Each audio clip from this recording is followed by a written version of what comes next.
GearTech told Daniel that because the headphones were personally used items, hygiene regulations prevented from accepting a return.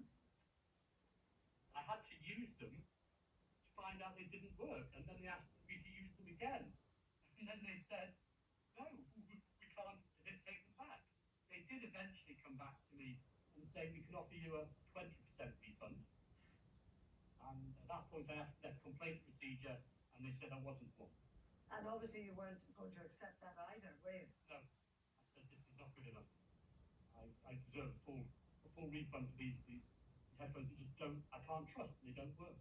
What do you feel about it all, Harry? I love it when companies just make up bits of consumer law, pulling from this bit and that, and thinking, there's an excuse for this bad service. And it's not just the company's poor customer service that's caught Harry's attention. So I took a look at GearTech, and for me it bears all the hallmarks of dropshipping, where basically you set up a business, people order from what looks like a UK business, but as soon as you put in an order, that business just puts in a separate order with a company, maybe based in China, and sends that product directly to you. They have no warehouse, they own no products, really they're just a middleman. And I found one product which is particularly egregious. This is a little mini camera advertised as being $79.99 down to $49.99, a great 37% off, what a bargain. But if you do a reverse image search, you can find that identical camera available on Alibaba for as little as £1.13. And if that is the same camera, then that is I think a 5,000% profit margin.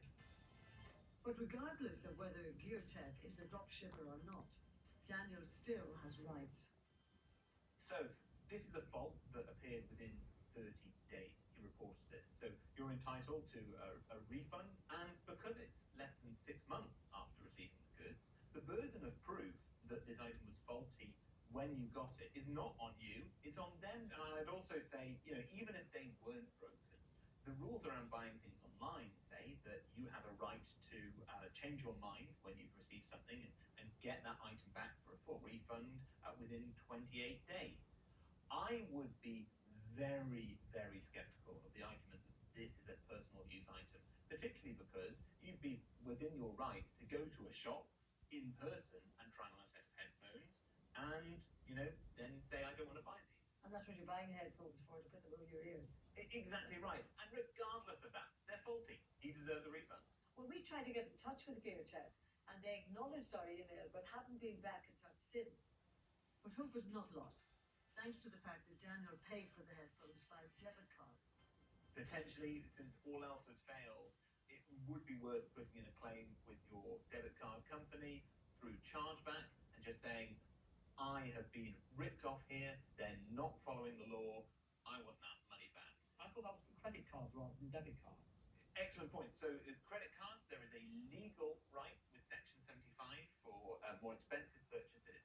But with debit cards, there's an almost identical voluntary scheme that these card companies sign up to. And so there is a time limit on application with that, but it is really powerful, and it's definitely something that you should use in this case. Thank you very much, Gloria. Thank Bye-bye. you very much, Harry. Yes, I'd like to add my thanks, Harry, as well. Thank you very much for your advice. Great. It helps.